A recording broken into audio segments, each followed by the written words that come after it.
I thought it was just another long workday ending in the parking lot, until a delivery guy stopped me with a question that had nothing to do with packages. What followed was a quiet conversation that changed how I saw myself, my work, and the way strangers can matter more than we expect. Before we begin, tell me in the comments which city you're watching from. I love seeing how far these stories travel. And if this kind of thoughtful, real-life storytelling speaks to you, please subscribe to the channel and give the video a like. It truly helps keep these stories coming. Now, let me tell you what happened. I was standing outside my office building when the story really began. The sun was low, stretching long shadows across the concrete, and the glass front of the building reflected a tired version of me I barely recognized anymore. I'm in my early 50s, though some days I feel every year of it, and other days I feel like I'm still learning how to be an adult. That afternoon, I had kicked off my heels and was holding them in my hand, letting the cool air touch my feet. It had been one of those days filled with meetings that went nowhere and emails that said too much without saying anything at all. The office sits on a busy street, but right around 5:30, there's a lull. The rush fades, and for a brief moment, the world seems to exhale. I remember thinking how quiet it felt when I heard someone clear their throat behind me. I turned and saw a delivery guy standing a few steps away. Brown uniform, clipboard tucked under his arm, a face that looked younger than it probably was, with lines around the eyes that suggested he paid close attention to people. He didn't look rushed, which struck me as unusual. Most delivery folks I see are moving fast, already halfway to their next stop. "Sorry to bother you," he said, his voice calm but uncertain. "You work here, right?" I nodded, expecting a question about a package or a signature. Instead, he hesitated, shifting his weight from one foot to the other. There was something human in that pause, something that told me this wasn't part of his usual route. "I know this might sound strange," he continued, "but I could use some advice, and you just seemed approachable." That word caught me off guard. Approachable wasn't one I'd heard used for me in a long time, especially at work where I'm usually the one giving instructions, not quiet reassurance. I glanced at my watch out of habit, then back at him. I had nowhere urgent to be, and something told me to stay. We moved a few steps toward a bench near the building entrance. The air smelled faintly of warm asphalt and the nearby coffee shop closing for the day. He introduced himself, and I did the same, first names only. It felt right to keep things simple. He told me he'd been on his route all day, thinking about a decision he couldn't seem to make. It wasn't dramatic, and he didn't rush through it. He spoke about work, about feeling steady on the outside but uncertain underneath. He was considering a change, maybe going back to school, maybe staying where he was because it was safe. He said people kept telling him what he should do, but no one asked him how he felt about it. As he talked, I realized I wasn't really giving advice yet. I was listening. Truly listening, the way we so rarely do. I noticed the way his hands moved when he spoke, how his eyes searched my face, not for answers, but for understanding. It reminded me of how often I'd wanted someone to do the same for me. When I finally spoke, my words surprised even me. I told him about my own career, how I'd followed a path that made sense on paper, but took years to feel right inside. I shared how fear can sound a lot like practicality if you let it. The conversation felt balanced, respectful, and quietly intense in its honesty. People passed by, cars came and went, but we stayed there. Two strangers connected by a moment neither of us had planned. I could feel something shifting in me, a sense of usefulness that had nothing to do with my job title. It was about being seen as a person, not a role. When he thanked me, really thanked me, it wasn't dramatic. It was sincere. He said he didn't know what he'd decide yet, but he felt lighter having said it out loud. I felt the same, though I hadn't realized how heavy I'd been carrying myself until then. As we stood to leave, I slipped my heels back on and adjusted my bag. The building behind me no longer felt like a weight. Watching him walk back to his truck, I understood that this unexpected conversation was only the beginning of something important for me. Not a grand change, but a quiet awakening. And as I headed to my car, I knew this was a moment I would return to again and again, asking myself what other conversations I might be missing if I didn't slow down and stay open. I didn't expect to see him again so soon. Life usually doesn't circle back that neatly. Yet 3 days later there he was, standing just outside the same office doors, sunlight glinting off the windshield of his truck, as if the universe had decided to underline the moment. This time, I noticed him before he noticed me. I was gathering my things at the end of the day, moving slower than usual, my mind still replaying our last conversation. It had stayed with me in ways I hadn't anticipated, not because of him specifically, but because of what that brief exchange had stirred inside me. It reminded me that I wasn't just a woman defined by deadlines and responsibilities. I was still someone capable of connection, reflection, and quiet impact. When I stepped outside, he smiled in that familiar, almost relieved way. Not eager, not awkward, just genuinely pleased.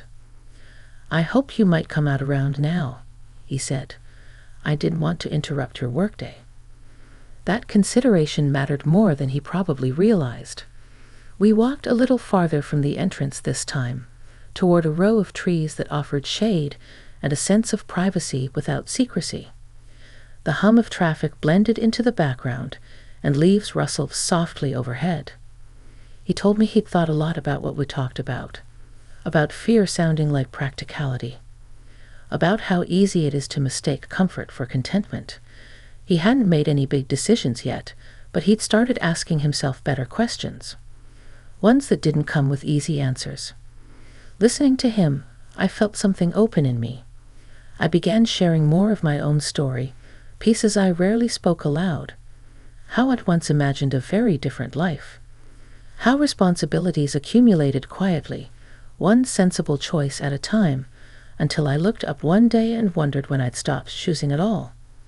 I wasn't unhappy exactly, just paused, as if I'd been holding my breath for years without realizing it. He didn't interrupt. He didn't try to fix anything. He just listened, and that simple act felt generous. There was a moment when our conversation paused naturally, not awkwardly. We both looked around, noticing the afternoon light softening everything it touched. I became aware of how grounded I felt, standing there in sensible shoes, speaking honestly to someone who had no expectations of me beyond being myself. "I think," he said carefully, "that sometimes people show up at the right moment for reasons neither of them understand yet." I smiled at that, not because it sounded poetic, but because it felt true. We talked about age briefly, not numbers, but seasons of life. He asked what it felt like to be where I am now. I told him the truth, that there's a quiet confidence that comes with time, but also a reckoning, a desire to make the years ahead feel intentional, meaningful, connected. Before he left, he asked if it would be all right to stop by again sometime, even if it was just to say hello. There was no pressure in his voice, only respect. I told him yes, that I'd like that. As I watched him drive away, I didn't feel swept up or unsettled. I felt steady, reflective, aware that something small had begun to shift, not because of romance or drama, but because of mutual honesty. And for the first time in a long while, I felt curious about what might come next, not just with him, but with myself. By the following week, our conversations had developed a rhythm that felt natural, almost reassuring. He didn't appear every day, and when he did, there was no sense of expectation attached to it. Sometimes we spoke for 10 minutes, sometimes longer, and sometimes we simply exchanged a wave and a smile. What surprised me most was how much I looked forward to those brief intersections, not because of excitement, but because they reminded me to be present. One afternoon, the sky darkened suddenly, the kind of gray that signals an honest rain. I was just stepping outside when the first drops hit the pavement.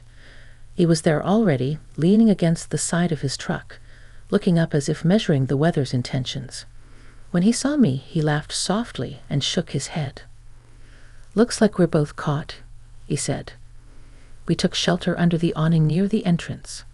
The rain grew steadier, drumming a gentle rhythm that seemed to slow everything down. The office building behind us faded into the background, its sharp edges softened by the mist. It felt like the world had narrowed to that small space, and the sound of rain. This time, the conversation shifted. He asked how my week had been, and instead of giving the usual polite answer, I told him the truth. About a meeting where I'd finally spoken up after years of staying quiet. About the tremor in my voice and the surprising relief afterward. I admitted that I didn't know if it would change anything long-term, but it changed how I saw myself. He nodded, thoughtful. "That takes courage," he said simply. Then he shared something of his own. He'd spoken to his supervisor about adjusting his route so he could attend evening classes. It wasn't a firm plan yet, but it was a step. He said he'd never thought of himself as brave, but lately he was reconsidering that definition. As the rain continued, I noticed how easily our roles shifted. Sometimes I offered perspective, sometimes he did. It wasn't about guidance anymore. It was about exchange. About two people at different points in life recognizing the same questions in each other. There was a subtle tension in that moment, not uncomfortable, but charged with awareness. The awareness that we were both choosing to show up honestly. I felt it in the way we paused before speaking, in the careful respect we gave each other's words. It made me more conscious of my own boundaries and values and how important it was to honor them. When the rain finally eased, the air smelled clean and new. He glanced at his watch and sighed lightly, duty calling him back. Before he left, he thanked me again, not for advice this time, but for conversation, for listening. As he drove off, I stayed under the awning a moment longer, letting the quiet settle. I realized then that this experience wasn't about where it might lead externally. It was about what it had already awakened inside me. A sense of clarity. A reminder that connection doesn't have to be loud to be meaningful.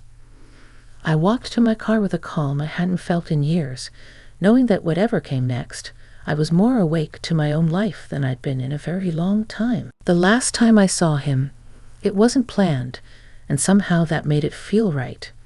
It was a Friday, the kind that carries a quiet sense of closure. The office was lighter that day, conversations shorter, people already half gone in their minds. I walked out a little earlier than usual, my bag resting comfortably on my shoulder, my steps unhurried. He was parked across the street, finishing up a delivery. I didn't know whether to wait or keep walking, but before I had to decide, he noticed me and lifted a hand in greeting. There was a calm confidence in him now that hadn't been there weeks earlier. Not louder or sharper, just settled.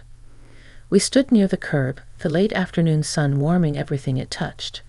The city noise felt distant, as if we'd stepped slightly outside of it again. "I wanted to tell you," he said. "I enrolled." I didn't need to ask what he meant. I smiled, genuinely, feeling a swell of pride that surprised me with its intensity. He talked about the classes starting soon, about the nerves and excitement mixed together. He wasn't asking for reassurance this time.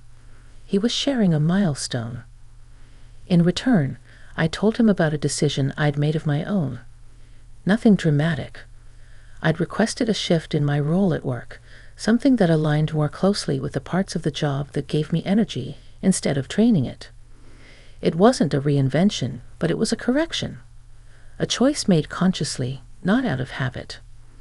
There was a pause between us then, comfortable and full. I noticed how neither of us rushed to fill it. We'd learned, in our brief time crossing paths, that silence could hold just as much meaning as words. "I think we helped each other," he said finally. I considered that. "I think we reminded each other," I replied, "of things we already knew but had forgotten to listen to." He nodded, as if that settled something inside him. When it was time to part, there was no grand goodbye. Just a handshake that lingered a moment longer than necessary, respectful and sincere. He thanked me one last time, and I thanked him too, though the words felt too small for what the experience had meant. As I walked to my car, I realized I wasn't sad. I felt complete. Some connections are not meant to continue in the usual ways. They exist to mark a moment, to open a door, to remind us of who we are when we are paying attention. Driving home, I reflected on how unexpected it all had been. A chance meeting outside an office, a simple question.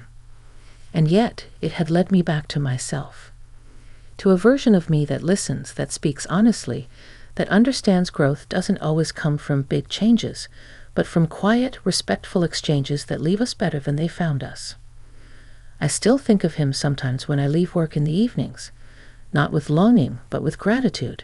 And every time I pause to really listen to someone, or choose a path because it feels true rather than safe, I know that moment outside the office is still doing its work.